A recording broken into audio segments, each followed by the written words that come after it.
This video is about the sacred function of art.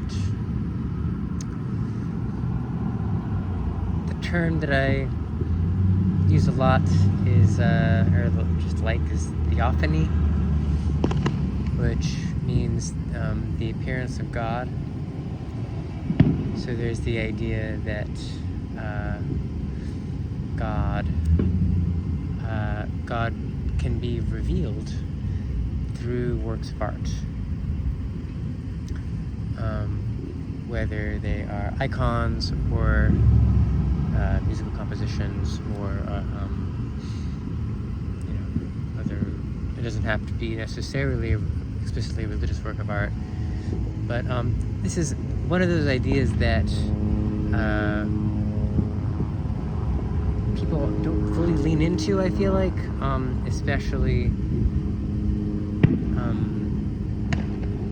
don't know, especially when contemporary artists are using Buddhism or something.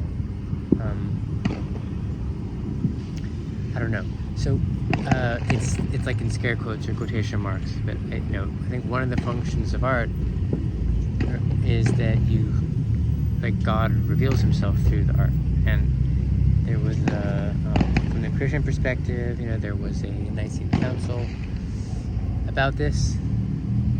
There's actually a 4th of July fireworks display, or fireworks. There are fireworks going on, if you can hear that in the background.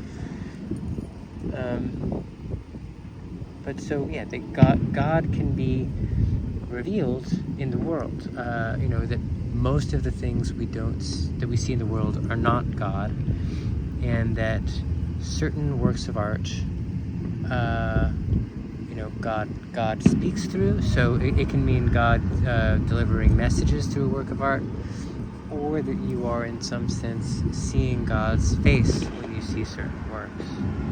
And that is a dogma accepted by Orthodox and Catholic Christians, that icons of Jesus, because Jesus is God, those are icons of God too. And you're seeing God. And I think of liturgy's music as an experience of God. That's the point. And from my visual artworks as well. Part of the point, part of one of 4 points. And so sacred texts are theophany.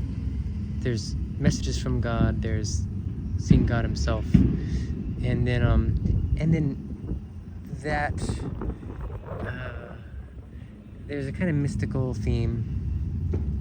Meister Eckhart puts it really nicely: the eye through which I see God is the eye through which God sees me. Where when you are seeing God, the result is theosis, which is another nice word, which is just kind of in some small way becoming God, or becoming part of God, becoming divinized. There's another type of sacred art, which is the relic, and a relic is an index of a divine event that took place. I've been really interested in apparitions of the Virgin Mary in the past couple of years, and the sites where those apparitions happen, those are relics already, and then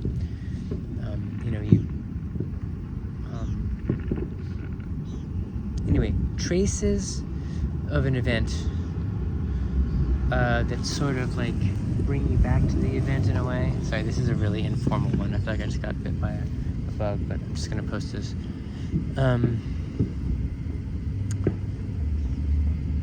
That's also, so there's relics as well. And then and in a way, all art is a relic of the birth, death, and resurrection of Jesus Christ too. That is the event, and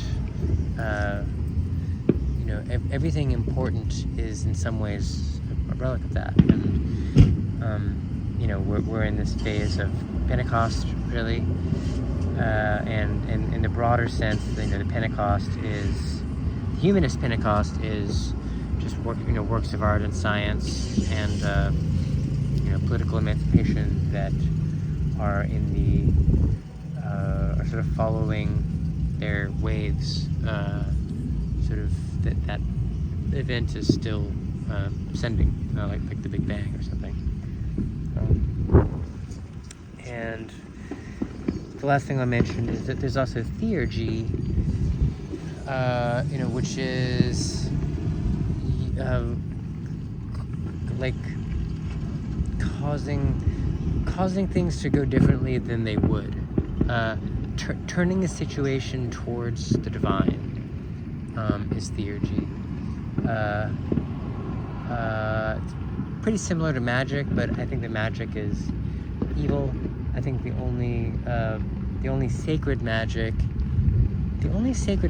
is spreading love and doing what Tom Burke calls thawing people's wings, or kind of killing complexes, which are demons. That's something Carl Jung made a lot of this. So to some people it's very obvious, to others not. But like the psychological complex has a kind of life, almost like a personality, and that's what a demon is. And a demon consumes unhappiness. Like it is fed with pain, to one degree or another, everyone has psychological complexes. Some people have horrible ones. Some groups of people have horrible ones, and so there are types of Theurgy that are more it's like casting spells to achieve ends that you have. But I think those tend to be bad, like they cause problems. I think that authentic Theurgy is always touching people in a way that makes them more open-hearted, more inclined to cry, to forgive, and to have dignity and self-esteem, and to courageously assert that what is right is what is right. So it's not all soft, but it's not selfish. That's the thing. Nothing that is selfish is divine. So those are just some scattered thoughts about the sacred task of art, and this is not a task for art that is taken seriously in either the art world or the culture industry. It's not like totally denigrated, but it's not really taken seriously. It's like if you really think that your art, that God is appearing through your art, and you convince people that you really think literally that, they will kind of think that you're crazy. Not all of them, obviously, but people in power. That's something that's really changing. But because people who believe in God are so resentful against, secular power structures, usually as soon as they get a voice, they then are infected by a kind of a resentment that is kind of vengeful. And it's very easy to, unfortunately, be hateful in the name of God. But God is love, and nothing can change that.